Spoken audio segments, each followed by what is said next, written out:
Imagine you're walking down a path, and with every step you take, the ground behind you simply vanishes into thin air. There's no turning back. The only way forward is to remember exactly how you got there.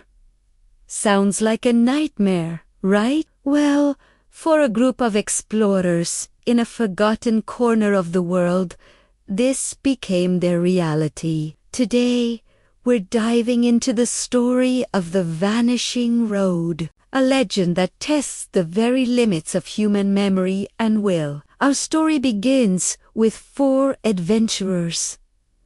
Leo, the seasoned leader. Maya, the sharp-eyed cartographer. Ben, the strong and steady navigator. And Chloe, the youngest, whose mind was like a sponge for details. They were searching for the mythical sunstone, an artifact said to lie at the end of a path that only reveals itself to those with unwavering focus. They found the entrance, a shimmering cobblestone road that seemed to float in a misty void. It looked beautiful, almost magical. They took their first steps, filled with excitement. It was Ben who noticed it first. He turned to check their bearings, and his heart leaped into his throat. The path they had just walked, the entrance, everything was gone. Just an endless white emptiness. Panic started to set in. They were trapped. The road ahead was visible, but the road behind was erased from existence. Leo quickly calmed them down. He realized this wasn't just a physical journey, it was a mental one. The road was testing them. Maya, the mapmaker, tried to sketch their progress, but the moment she looked away and back again, the details of the path ahead would subtly change. A crack in a stone would shift. A glowing moss would dim. The road was alive, and it demanded constant attention. They couldn't rely on maps. They had to rely on their shared memory. This is where their real challenge began. To move forward, they had to perfectly recall the path they had just taken. They developed a system. They would walk in a tight line, each person responsible for memorizing a specific aspect of the path. Leo memorized the sequence of turns, left, right, straight. Ben focused on the number of steps between each turn. Maya tracked the unique patterns on the stones underfoot, like a mental map of textures and colors. And Chloe, with her incredible eye for detail, memorized everything else.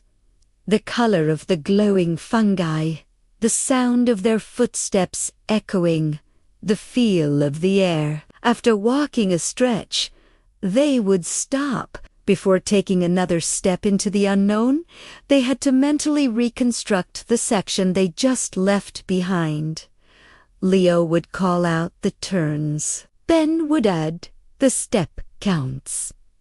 Maya would describe the cobblestones, and Chloe would fill in the sensory details. If their collective memory was perfect, a new section of the path would materialize before them. But if they made a single mistake, a single forgotten crack or misplaced step, the path ahead would flicker and fade, and they would be forced to rememorize their last section all over again. Days turned into what felt like weeks. They were exhausted, not just physically, but mentally. The constant strain of total recall was immense. There were arguments, moments of doubt, where one person's memory conflicted with another's.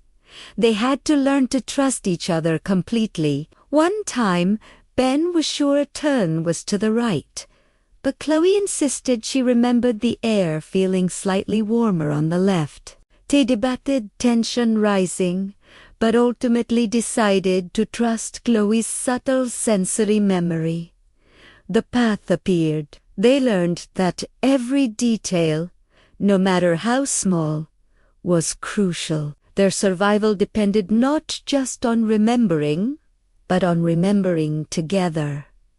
This journey transformed them. It wasn't just about finding a treasure anymore. It was a profound lesson in mindfulness, attention, and the incredible power of the human brain when pushed to its absolute limit. They were creating a map in their minds, more detailed and more real than any piece of paper. Finally, after what felt like an eternity of walking and remembering, they saw it. A soft, warm light pulsed at the end of the path. They made their final recitation, their voices in perfect sync, and the last stretch of the road solidified. There, resting on a simple stone pedestal, was the sunstone. It wasn't a glittering jewel, but a smooth, warm rock that glowed from within. As Leo reached out and touched it,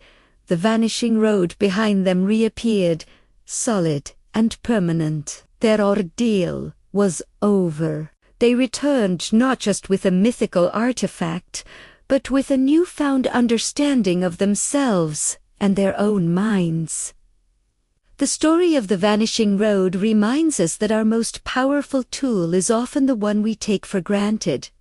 Our memory, it's not just for remembering facts for a test. It's a tool for survival, for connection, and for navigating the paths of our own lives.